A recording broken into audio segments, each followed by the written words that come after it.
So in this video I'm gonna share some hiking ideas, like how to pack, what to pack, if you're going to be hiking for like over one day, or if you're going to be doing a couple of days of hiking and you will be, sleeping in a tent and you need to have all your supplies with you and stuff. So I'm planning on going for some hikes while I doing university this autumn. So I'm just in the process of setting up my packing, like what I'm going to pack with me, and figuring all of the items and things out. So I have a quite flexible schedule, like how I will be hiking and stuff. I mean, if it's raining, I'm not planning on doing like super long distances or anything, because I need to have access also to Wi-Fi and in order to do my studies. So I made one video where I sort of shared some outfit ideas, because when you're hiking you don't have a lot of clothes with you. You want to have very simple and like put together outfit that will work in most weather conditions. And by the way, I'm like having my sort of random dinner here because I'm just gonna have some of this salad with some of these nectarines. I had kind of more starchy lunch, so I'm not like super hungry even. But also I'm having this like brown bread with these super long pea sprouts that I actually have sprout myself. And they are just keep on growing, so now I don't know how tall these are, but I'm gonna eat this because it's quite good. And then I have this humongous apple, so I have some pieces, as well some red tea with hibiscus.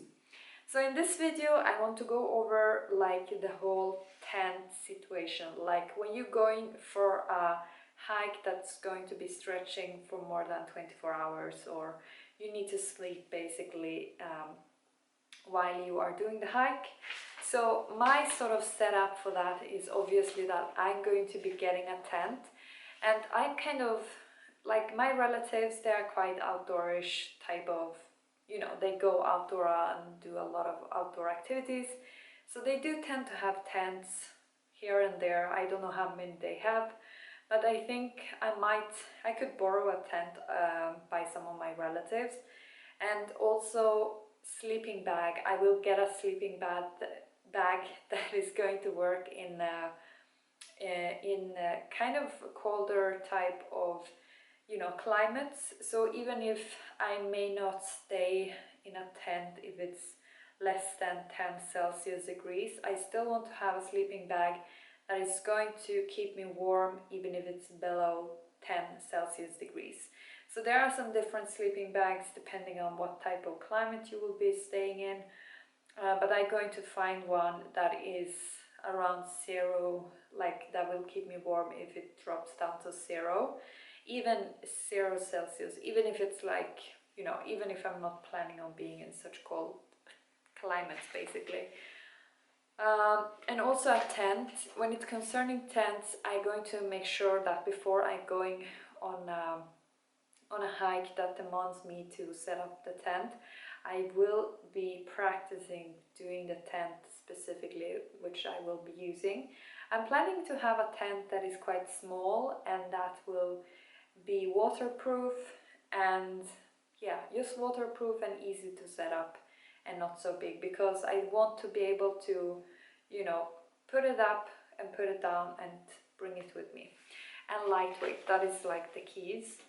But depending on your sort of hiking situation, whatever you might be doing, you might want to have a tent that's going to be more like spacious, or you might want to focus more on the ventilation.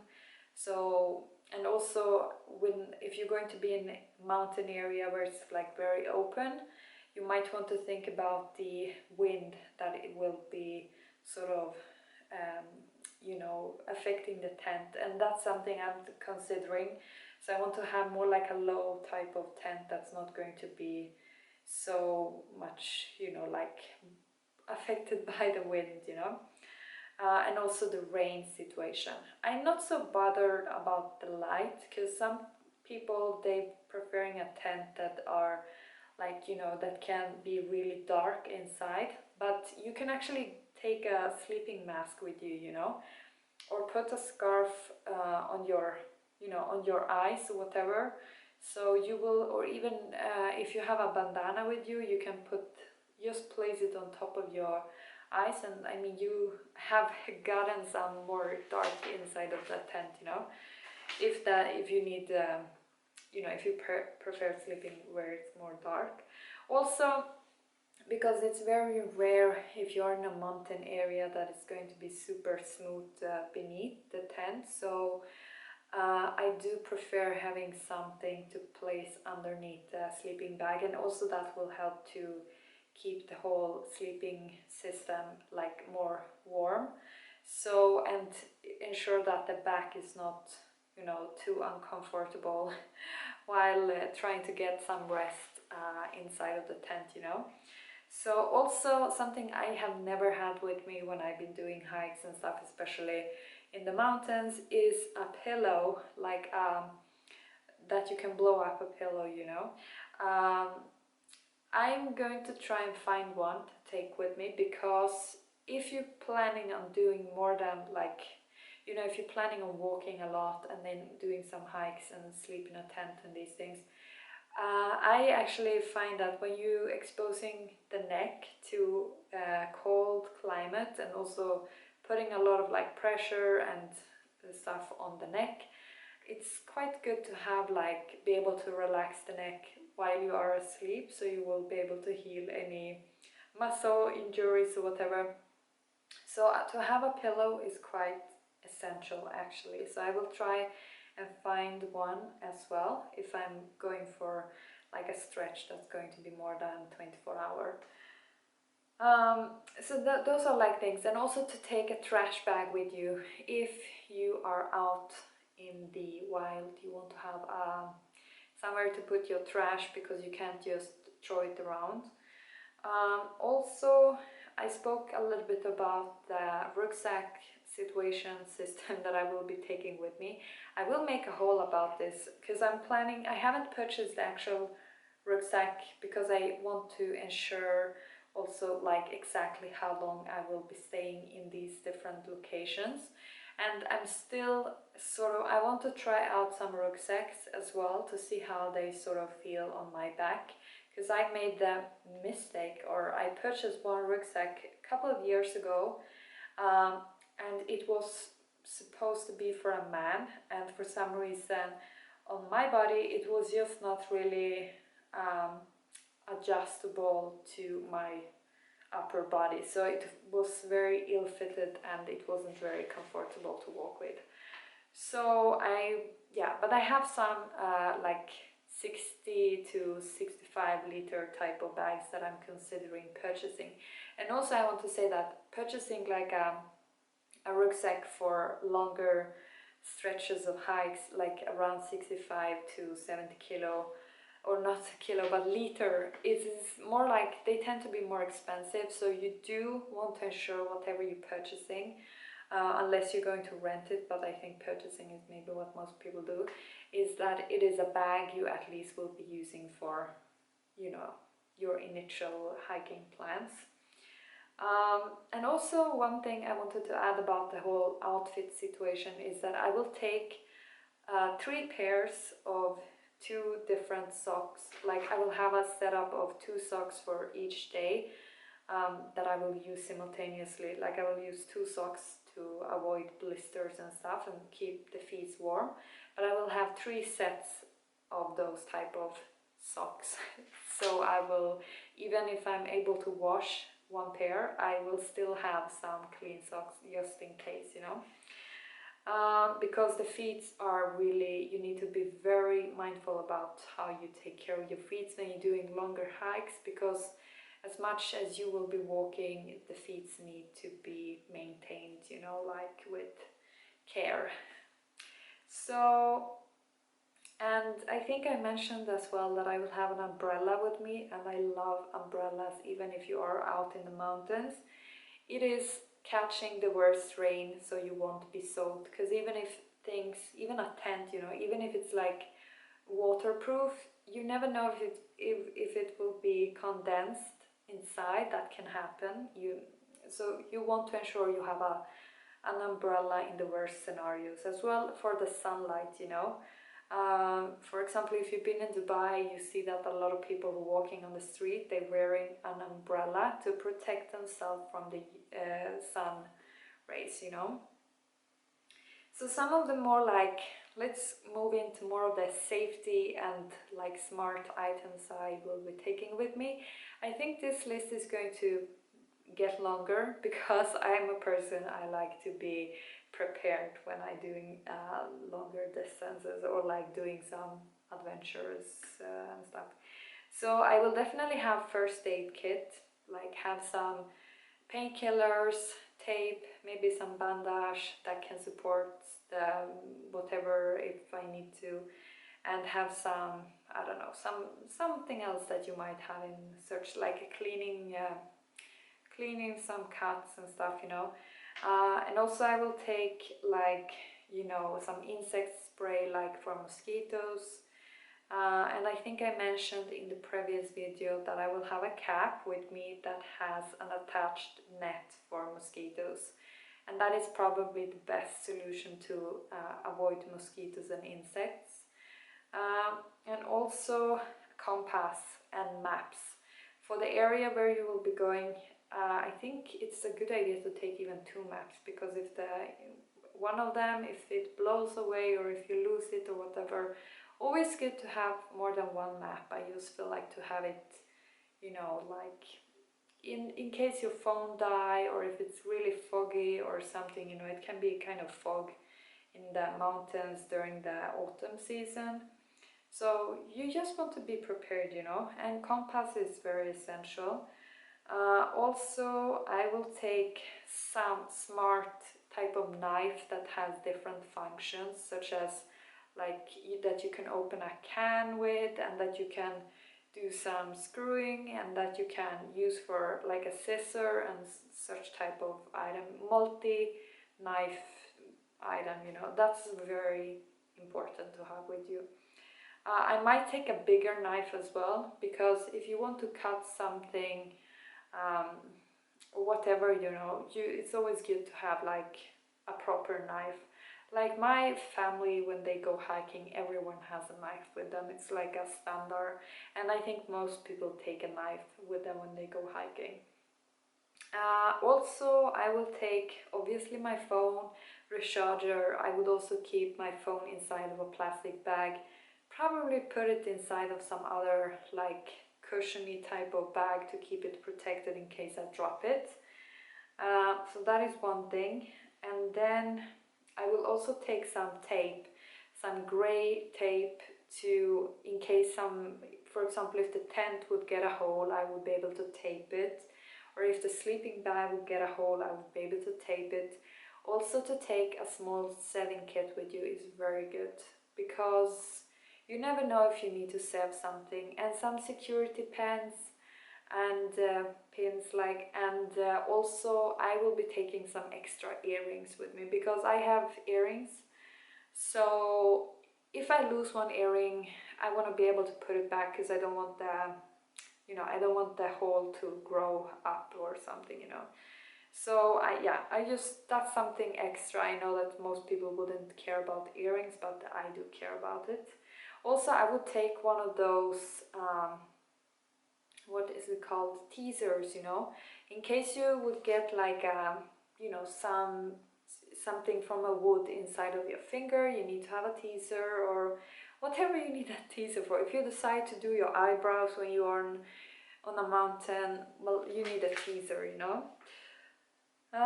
Also, camera and recharger for the battery, something I will take with me. Potentially you can always take a memory card with you if you want to have a camera. To have a lighter is also very essential, and to have, I prefer these lightning sticks, so I will have at least 2 or 3 of those lightning sticks jars, and at least 1 lighter, very essential, you know. And also like a whistle, because if something happens and you need to call for help and you can't be screaming, you can always have a whistle and use it to, you know, make a sound. or if you need to scare away an animal. Sometimes the reindeers during the autumn season are kind of aggressive, and they might chase chase you if you are walking too near to them, because that has happened like, it has happened like 100 times to me. Because we're in the area where I grew up, we always had reindeers, and during the autumn season they get aggressive and they will try and you know, attack you at some points. So you need to be able to scare them, and to have a whistle is not a bad idea. Another thing, very important, it gets dark in the evening in most places, so you want to have a lamp, because if you need to walk out to your tent in the late evening and it's completely pitch black, obviously there are no street lights and stuff if you're on a mountain or in a forest, unless there is a moonlight. You need to have some lamp, and you cannot only rely on your phone if you have a, you know, small lamp in your phone. So have some batteries and a lamp that you can attach to your forehead. That's like really, really essential. And one of the more downsides that I need to take with me, but I will try and leave them in some places, and in some other situations I will have to bring them with me, is my study items, because I'm in the university, so I need to have my laptop, recharger for laptop, and potentially some books with me. So my packing is not going to be lightweight. I will have those type of things as well with me. Also, like entertainment stuff, I will have some book, like university related for sure, maybe some other book, and I will take notebooks for my university, and maybe some other notebook that I can use, because I have a lot of notes and stuff I take for random stuff. And I want to do some drawings and stuff, because I do enjoy making random drawings, but especially if you're out and you don't have, you know, it can be nice to make some drawings. It will also be nice memories from your hikes and stuff. So I might will do that. And another thing that I think I mentioned in my previous video about outfit ideas is gloves. So I will take some pair of warm gloves, because it can be cold, so you want to have some gloves with you. Another thing, like concerning more like skincare and like hygiene and stuff, I will take some what are they called, like tissues, wet tissues. Are they called wet tissues? I don't know. Like you know, these tissues that are like with water already. I will take definitely for sure some of those. There are potentially some streams and stuff, you know, so you will be able to wash your hands and all these things, but it's always good to have. You can just, you know, you can just imagine all the different things you can use wet tissues for. Obviously I will take tissues with me, because my nose will for sure be running if it's like, you know, if it's like cold weather. And also I tend to use tissues to, you know, dry my skin, and yeah, tissues are very good. Soap, if you take a soap with you out in the nature, you might want to consider the fact that it should be some, you know, like eco-friendly soap and stuff. I don't know if I will take a soap, to be fairly honest with me, but I might do that in case I really want to wash my feet or hands or something. I will, but it must be like eco-friendly if you do that, so you don't get soap into the streams and in the ecosystem and all these things. Another thing I will take with me, and this is maybe a little bit, not everyone would do that, but I am consistent with my skincare routine. So I have like my skincare products are like natural, so I would be able to use them even if I'm out in nature. I will take my moisturizer with me for my face, and that one is also functioning as a, you know, like a body lotion in case my hands are dry. And also I will take a cleanser, you know, because if you're walking for like over the day, I'm very like consistent with my skincare, so definitely I will take my cleanser with me. And that one is also like, you know, it is like natural ingredients such as walnuts and, you know, it has like natural ingredients, so I would be able to use it. And yeah, and food stuff, I will make another video about the food because that is a whole nother topic, but I think I covered most things here. ID card, credit card, loose cash, notebooks and pen, very essential, and to have paper maps. Yeah. Sunglasses as well.